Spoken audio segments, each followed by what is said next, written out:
Welcome all. Today we will discuss editorial of the Hindu newspaper. Can India's workforce have a safe return to business and vocabulary related to the article. Let's start. This article is an extract of discussion between Dr. T. Jacob John, Professor Arun Kumar and G. Anand Krishnan. First issue, lockdown phase खत्म होने पर है, क्या workers safely अपने काम पर लौट सकते हैं। नॉर्मल लाइफ रिस्टार्ट करने का आइडिया अच्छा है, बट हमें इसके लिए एपिडेमिक यानी महामारी की प्रॉब्लम्स को मिनिमाइज या खत्म करना होगा। हमें यह समझना होगा कि इस एपिडेमिक को प्रिवेंट नहीं किया जा सकता, सिर्फ इसकी ग्रोथ या स्प्रेड को स्लो डाउन किया जा सकता है। यह ऑर्डिनरी सोशल कॉन्टेक्ट से ही ट्रांसमिट या स्प्रेड हो जाता है। हमारा गोल है कि डेथ को जितना हो सके कम किया जाए, डेथ रेट को लेवल किया जाए एंड एपिडेमिक की ग्रोथ को स्लो किया जाए। Lifting the lockdown can be dangerous. हम एक ऐसी सिचुएशन में हैं जहां हमें 800 मिलियन पीपल की खाने पीने संबंधित बेसिक नीड को फुलफिल करना है, टेस्टिंग एंड हॉस्पिटल की कैपेसिटी को इंक्रीज करना है, बिजनेसेस को क्लोज होने से रोकना है। जब तक यह सब नहीं किया जाता, लॉकडाउन को लिफ्ट करना डेंजरस होगा। What can we do now? हमारी पॉपुलेशन इतनी डेंस यानी घनी है कि सोशल या फिजिकल डिस्टेंसिंग प्रैक्टिकली पॉसिबल नहीं है। लॉकडाउन से बेटर है कि सबके लिए मास्क पहनना कंपलसरी किया जाए, चाहे वो मैन हो, वुमेन हो या चाइल्ड हो। यह हमारी इमीडिएट स्ट्रेटेजी होनी चाहिए, क्योंकि बहुत से ऐसे पर्सन्स हैं जो इन्फेक्टेड तो हैं बट उनमें सिम्टम्स नजर नहीं आते एंड वो इस वायरस को स्प्रेड कर रहे हैं। वो अगर मास्क पहनेंगे तो रेस्पिरेटरी ड्रॉपलेट्स ब्लॉक हो जाएंगे और इससे एपिडेमिक की ग्रोथ स्लो हो जाएगी।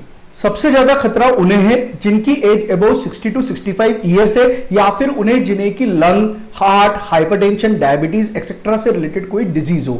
सबको प्रोटेक्ट करने के स्थान पर हमारे पास इन्हें प्रोटेक्ट करने की पॉलिसी होनी चाहिए। इन्फेक्शन का खतरा जिनको ज्यादा है उन्हें क्वारंटाइन करना चाहिए और यंग पर्सन जिन्हें की इन्फेक्शन के चांसेस नहीं है उन्हें बाहर जाकर काम करने देना चाहिए। What are the concerns for the economy on productivity? यानी इकोनॉमी ऑन प्रोडक्टिविटी को लेकर क्या चिंताएं हैं।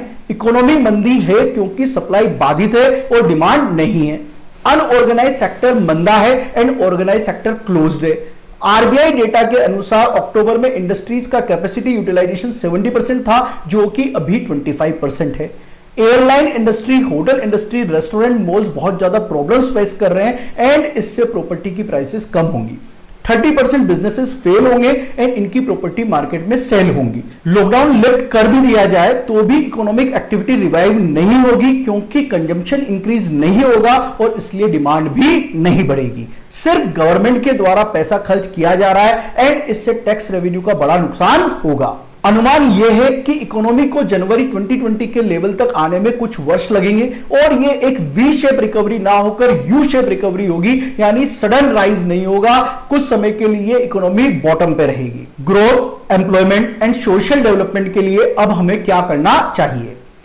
ऐसे प्रोडक्ट्स की मैन्युफैक्चरिंग करनी चाहिए जिससे कि पुअर पीपल को सोशली इंटरैक्टिव एंड प्रोडक्टिव बनाया जा सके।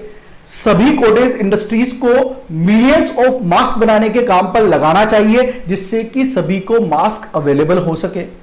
सर्विसेज की पब्लिक डिलीवरी को टाइटन करना चाहिए।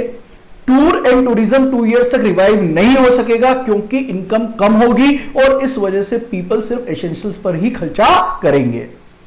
ऑर्गेनाइज सेक्टर को अनऑर्गेनाइज सेक्टर से अलग करना होगा। अनऑर्गेनाइज्ड बिजनेसेस को वर्किंग कैपिटल देकर सपोर्ट करना होगा। अनऑर्गेनाइज सेक्टर के पास कॉस्टली आइटम बाय करने के लिए इनकम नहीं है, हमारे द्वारा उन्हें पहले फूड देना जरूरी है। परचेज और डिस्ट्रीब्यूशन सिस्टम का विस्तार करना होगा। फार्मर्स के द्वारा जो भी प्रोड्यूस किया जाता है उसे खरीदकर अर्बन एरियाज में सप्लाई करना होगा। इकोनॉमी के लिए मोबिलिटी दैट इज आवागमन एसेंशियल है। फ्यूचर में हम सेफ ट्रांसपोर्ट कैसे प्रोवाइड कर सकते हैं? जब तक वैक्सीन डेवलप नहीं हो जाता तब तक ट्रेवल सेक्टर को बहुत ही ध्यान से प्लान करते हुए धीरे धीरे ओपन किया जाना चाहिए। ट्रेन्स एंड बसेस में सबको मास्क पहनना चाहिए। अगर सब मास्क पहनते हैं तो फिर सोशल डिस्टेंसिंग ज्यादा इंपॉर्टेंट नहीं है। हैंड हाइजीन अवेलेबल होना चाहिए एंड जैसे ही कोई बस या ट्रेन में एंटर करे या फिर एग्जिट करे तो उसके हैंड सैनिटाइज कराए जाने चाहिए। एडिटोरियल डिस्कशन यहां एंड होता है। नाउ वोकेबुलरी यानी आर्टिकल में यूज किए गए वर्ड्स एंड उनके मीनिंग्स को डिस्कस करते हैं। मिटिगेट का मतलब है reduce, diminish, that is come करना। एसिंक्रोनस नॉट एग्जिस्टिंग और occurring at the same time, that is जो एक ही समय पर घटित ना हो। Asymptomatic, a disease or a person that do not show physical sign of medical problem, यानी कोई बीमारी या कोई बीमार जिसे देखकर नहीं पता चलता हो कि इसे कोई बीमारी है या नहीं। Rhetoric, speaking or writing that's intended to persuade means भाषण देने की कला।